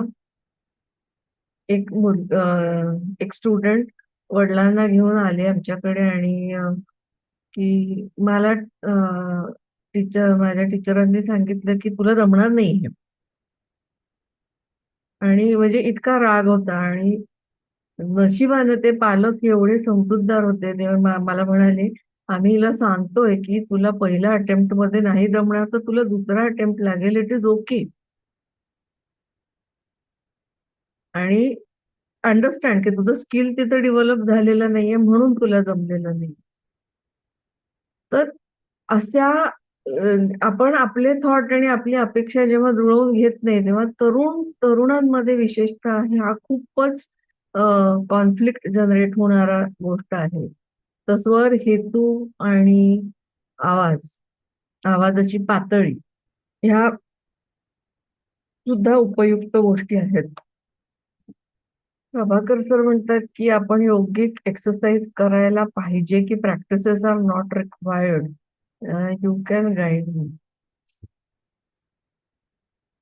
खर तर आपण जी आनापानासती मेडिटेशन ध्यान करतो प्रभाकर सर ह्याच्यामध्ये आपण नाही करत कुठल्याही प्रकारची योगिक एक्सरसाइज. आपण फक्त श्वासावरती ध्यान करून श्वासावरती लक्ष ठेवून आपण ध्यानामध्ये जातो.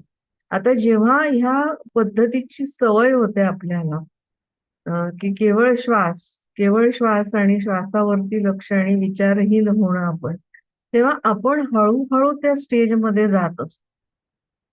योगिक एक्सरसाइज अनुलोम विलोम करतात काही जण त्यांना हवंय असेल तेव्हा, पण आपण करत नाही. आणि ध्यान ही अत्यंत वैयक्तिक गोष्ट आहे असं मला वाटतं. तर आपल्याला जे योग्य वाटेल, आपल्याला जे सुलभ होईल ते करायचं. अनुलोम विलोम म्हणजे एक्सरसाइज हा शारीरिक व्यायाम आहे आणि ध्यान हा मनाचा व्यायाम आहे. तर शरीरासाठी व्यायाम करायचा तो तुम्ही वेगळा करू शकता, मनाचा व्यायाम आहे हा वेगळा करा असं माझं म्हणणं आहे. कारण ते दोन्हींची गल्लत नको व्हायला. म्हणजे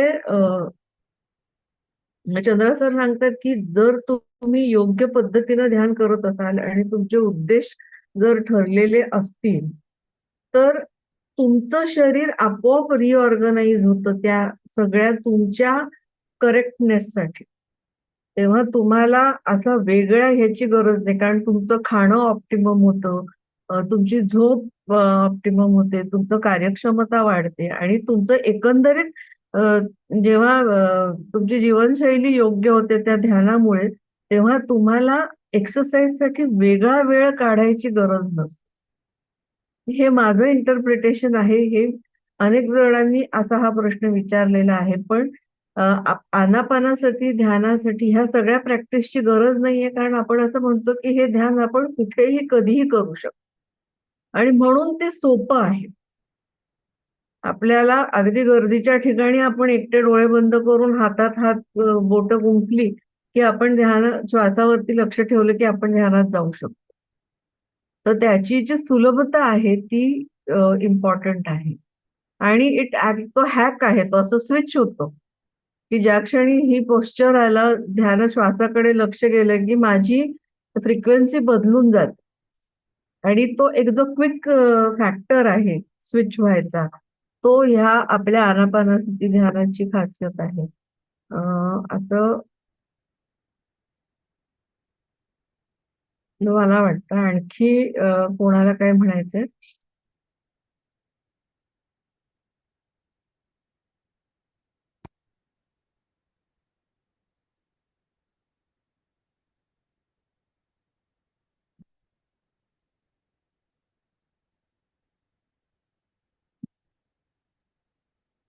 कोणाला आलेला एखादा ऊर्जेचा अनुभव किंवा हे असेल तर मला ऐकायला आवडेल, आपल्याला शेअरिंग मध्ये घ्यायला. आज बुधवार आहे, आपला ऍक्च्युअली ब्रेकआउट रूम असतो, पण आज आपला उपस्थिती खूपच म्हणजे 9 लोकच आहेत, त्याच्यामुळे ब्रेकआउट रूम घ्यायची गरज नाहीये. तर आपण इथे व्यक्त होऊ शकता आपल्याला हवं तसं. आणि आणखीन लोकांना आपण आपल्यासोबत ध्यानामध्ये इन्व्हॉल्व करण्यासाठी बोलवायचं असेल, त्यामुळे बोलवा असं माझं म्हणणं आहे. किंवा तुम्हाला आणखी काय अपेक्षा आहेत ह्या सुद्धा तुम्ही ग्रुपमध्ये लिहून टाकू शकता. म्हणजे आपण हा कार्यक्रम आणखीन त्याची उपयुक्त आहेच तो, आणखीन त्याची उपयुक्तता आपण वाढवू शकतो. हा गीता मॅडम, अनम्यूट व्हा तुम्ही आणि शेअर करू शकता.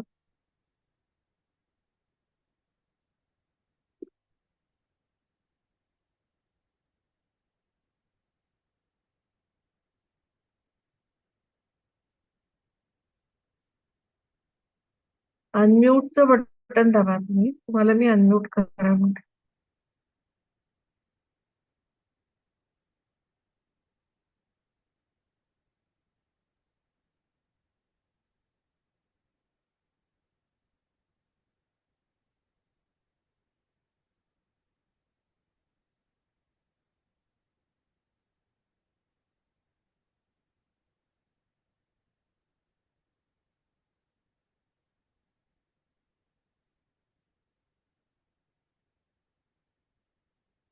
हा, आता अनम्यूट करा, तुम्हाला अनम्यूट करायची परमिशन दिली आहे.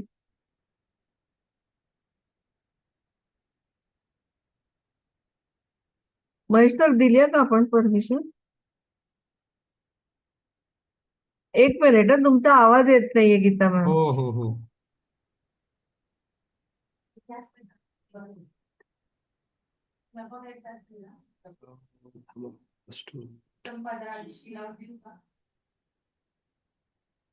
अनम्यूट करू शकता मॅम तुम्ही.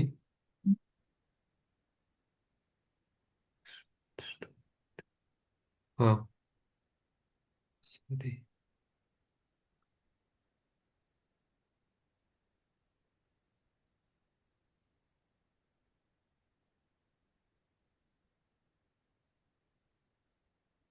तुम्हाला प्रॉम्प्ट आला असेल मॅम, बघा.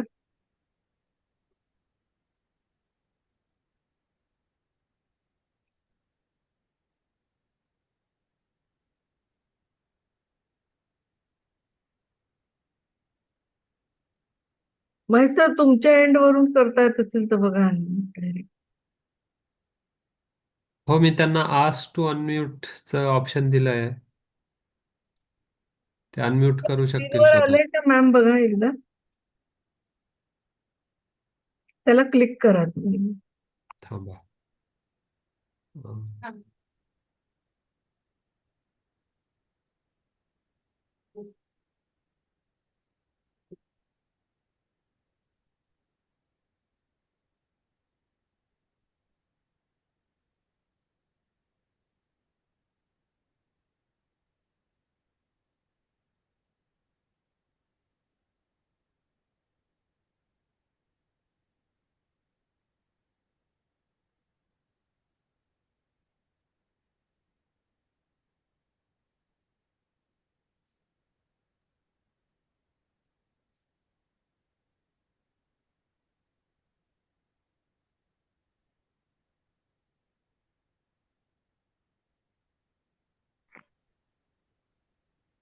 मॅम तुम्हाला गीता मॅम, तुम्हाला प्रॉम्प्ट आला असेल अनम्यूट साठी.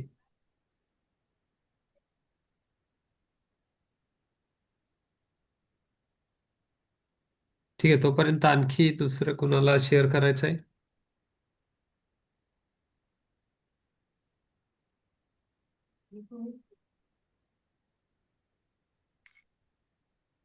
गीता मॅम, क्लिक केल्यावर थोडा वेळ थांबा. हा, लक्ष्मण सर तुम्हाला करायचंय शेअर. बोलू शकता, तुम्ही अनम्युटेड आहात.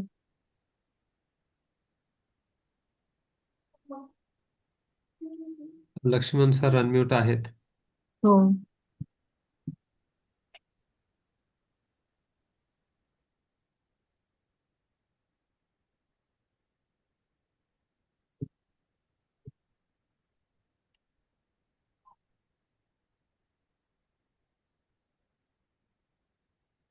आपण कशी हेल्प करू शकतोय?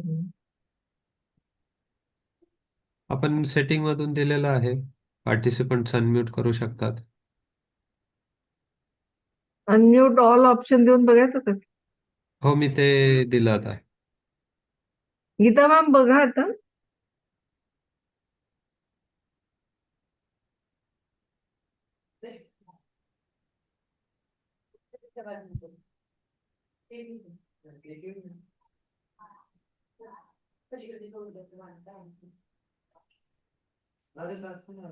ओके, आय थिंक आपण मूव ऑन करूयात. दुसरं आपण कोणाला थांबूया थोडा वेळ. पल्लवी मॅम, तुम्ही शेअर करणार?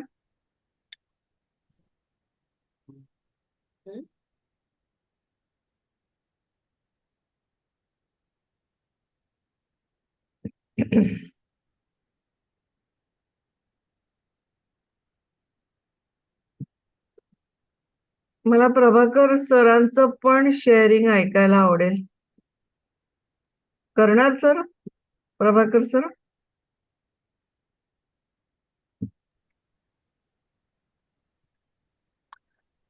माझ्या काय जास्ती मराठी बोलू शकत नाही मी, चालेल ना, म्हणून मी तुम्ही व्हिडिओ ऑन करा ना. अं, चालेल ना, काही करतो मी. प्रॉब्लेम. हा, ते केलं मी. बोलू शकता आता. हो हो हो, हो सर. ते मी का बरेच दिवस करून हे बघतो की हे तुम्ही छान बोलतोय, जो मेडिटेशनचं जो छोटी छोटी चीज प्रॉब्लेम असताना तर कशी ओव्हरकम करायचं, तर मला असं सोल्युशन मिळतोय. खूप सोल्युशन मिळालंय. आणि मी बरीच वर्षापासून मी योगा आणि हा एक्सरसाइज मध्ये करतो करतो हे मी आता चेंज केलेलं आहे. 40 डेज प्रोग्राम म्हणून मी केलेलं आहे. त्याच्यामध्ये मला खूप आनंद वाटले. आणि तुम्ही जो बोलताय ना, मग सही आहे. पण हे व्यवहारमध्ये ते होत नाहीये. मी शिझोफ्रेनियाचे रेफरन्स केलेले आहे तुम्हाला. तर माझ्या स्वतःची गरजचा प्रॉब्लेम आहे. हम्म. आणि खूप वर्षापासून माझं हे जो निगेटिव्ह ऍटमॉस्फिअर असताना मी काय करू शकत नाही. किती प्रयत्न केले, म्हणजे होत नाहीये. काय असतं कायम ते ते माणसाचे आपण हे हे दिलं पाहिजे, म्हणजे सपोर्ट द्यायला लागेल. आणि हा वातावरणामध्ये तुम्ही खूप आत घ्यावं लागेल. आणि ऍडजस्टमेंट जो तुम्ही म्हणताय ना, तर हे 100% मला झालं. आणि आता मी करू शकत नाही असं हे कधी कधी मला वाटतंय की बाबा हे काय करणार. मेडिटेशन मध्ये गेले, मेडिटेशन जे छान आहे ते हे आपण हे नियमित चेंजेस होतं.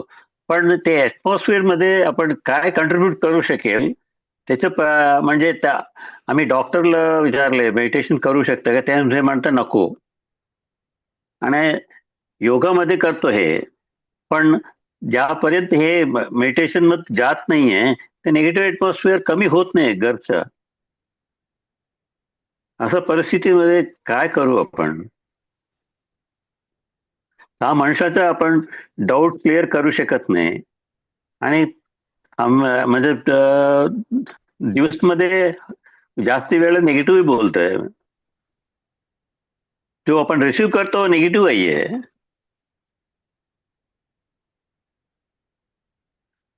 बरोबर आहे सर. म्हणजे डिफिकल्ट सिच्युएशन आहे आणि आपण सिनियर आपण आहात. टाळू शकत नाही आणि नाही. आपण सोल्युशन पाहत नाहीये त्याच्यामध्ये. बरोबर आहे सर. पण म्हणजे ह्याच्यामध्ये मला असं वाटतं की सोल्युशन म्हणून नाही, पण मी तुम्हाला एक सजेशन म्हणून सांगते की हा जेव्हा आपण अशा ह्याच्यामध्ये असतो, अशा सिच्युएशन मध्ये असतो, म्हणजे असं अगदी पर्सनली माझ्या बाबतीत सुद्धा होत असतं कधीतरी, काहीतरी एक्स्ट्रीम केसेस नाही, पण जेव्हा आजूबाजूला खूप निगेटिव्हिटी वाढलेली असते, तेव्हा एक खूप प्रेशर आपल्या मनामध्ये बिल्ड झालेलं असतं आणि अ, काय रिॲक्ट करायचं समजत नाही.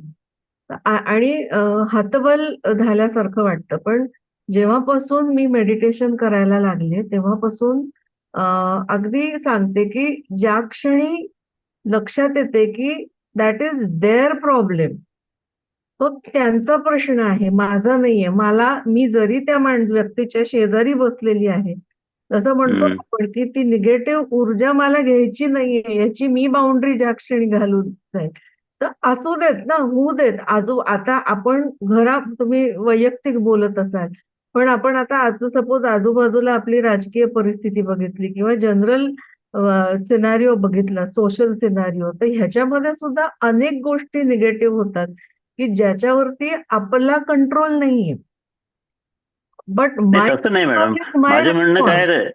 रेस्पॉन्सिबिलिटी असेल ना आपल्याकडं, आणि ते रेस्पॉन्सिबिलिटी तुम्ही करताय ना, हे निगेटिव्ह घ्यायला लागेल आणि ते जे लिमिट आहे ते वाढून जातो.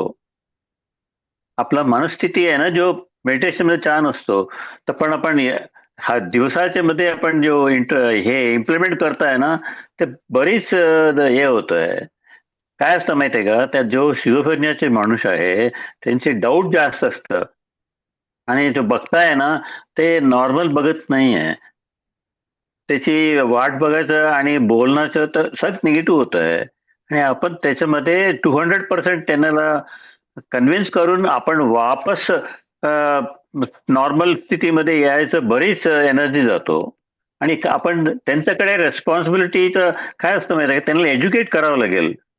पर्सनल रिस्पॉन्सिबिलिटीज आणि काय करायचं आणि त्यांनी बाहेरमध्ये त्यांना फ्युचरचं करायचं म्हणून आपण कुछ बोलतोय. पण ते निगेटिव्ह घ्यायचं म्हणजे त्यांना नॉर्मल स्थितीत वापस जायचं म्हणजे ते हे आपण बरीच एनर्जी जातो आणि काम काय होत नाहीये. मटेरियल जो आज प्लॅनिंग करतोय ना त्याच्यामध्ये एक पण नाही करू शकत. At the end of the day you are zero. नाही, what I feel sir, more meditation is the only answer for this. हा देयर इज अ बरोबर लॉट ऑफ आहे. Patience, but if you increase, just check करा, की जर तुम्ही increase केला hour of meditation, तर त्याच्यामध्ये नक्की फरक पडतो. म्हणजे मी हा मी जसं मी म्हटलं मी माझ्या प्रयत्न करतो मॅडम.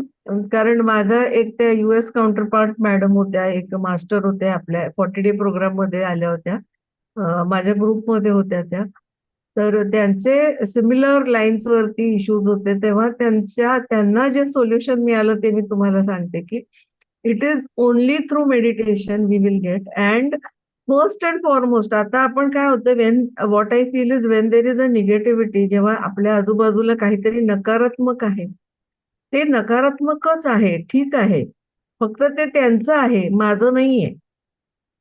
आणि तो असं का वागतो किंवा ते असं का वागतात याचा मी विचार करून आपल्याला सर फरकच नाही पडत ना. एका पॉइंटला पण ते वी हॅव टू नाही लीव्ह नाही इट. नाही अनलेस नाही ते अगदी तुमची बोलणं बरोबर आहे मॅडम. ते नकारात्मक आपण त्यांचं मनुष्याचे जे जे नाही सोडू शकत, आपण एज्युकेट करावं लागेल त्यांना, हे सोडा सोडा सोडा म्हणून. आणि ते हे आपलं मेडिटेशन एनर्जी वाढली ना सर, आजूबाजूला फरक पडतो, हे मात्र मी पाहिलेलं. बर it takes time, but it definitely helps. Probably if increasing number of hours of meditation will definitely help. मी बघतोय, मी प्रयत्न करतो मॅडम. आपण किती वेळ करता सर? किती वेळ बसू शकता? मी सकाळी 4 वाजता उठून एक तासाला करतो मी. आपल्याकडे म्हणजे पात्रीजींचं असं म्हणणं आहे की 1 minute per hour as minimum. हा, 1 तासाला मी करू शकते. आता माझ्या हे क्षमता आहे. आणि आणि आपण परवा वंदना तुमच्या मॅडमला हा ऐकलं, त्या 2 आवर्स वगैरे करतात आणि त्याचा तो फायदा होतो सर. नंबर ऑफ आवर्स वाढले. पण दिवसमध्ये आपण करू शकत नाही मॅडम. काय काय गोष्टी आपण अटेंड करावं लागेल आणि डिस्ट्रॅक्शन होतं. हम्म. तर पत्री सर म्हणतायत तुम्ही ते बसून कोणते 10 मिनिट केले डिस्ट्रॅक्शन तर आलं तर ते परत फरक यायचं पडतो. Sir breath. काय म्हणताय? नाही, डिस्ट्रॅक्शन येणारच. Distraction is a part of life. Come back to breath. That is the only thing. हा, ते आपण बघावं लागेल. I know it is very difficult, but it is actually, once we start doing it, it is not difficult. It becomes I agree, easier I agree. day by day as we go further. Coffee I छोडा can, लागेल आपला. because I was a totally negative person, translated and talking to you. So this is my Oh, example. From my own example, I can tell. okay. I will try my level best. I think I'll Yes, have yes, to change. yes. It will definitely help. Please increase the hours of meditation. Yeah, I'll do it. So thank Thank you. you, madam. Thank you for sharing, Thank sir. you. Okay.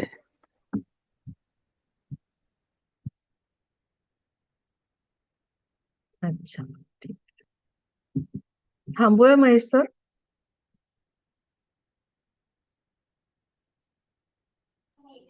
नाही, ठीक आहे. कुणाला काही sharing असेल तर किंवा हा, आपण कन्क्लूड करू शकतो. कोणी बोलणार आहे अजून? गीता मॅम उद्या वगैरे करतील बहुतेक शेअरिंग. हो हो. काय मग थांबूया. Thank you so much. आणि मकर संक्रांतीच्या खूप खूप शुभेच्छा. विसरले मी, आपण पण संक्रमणच करत आहोत, ट्रान्सलेटच होत आहोत ध्यानाच्या माध्यमातून. सुरुवातीला द्यायला हव्या होत्या, आता देतो. संक्रांतीच्या खूप खूप शुभेच्छा. Thank you.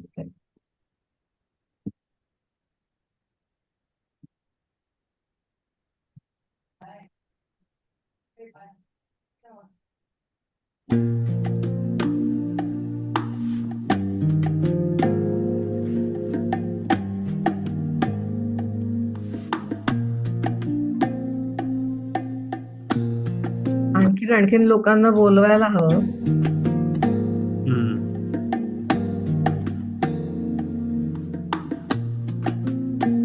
I see the beauty in you. I see the power in you. I see the greatness in you. And so it is. I see the child in you. I see the sweetness in you. I see the softness in you. And so it is. I can see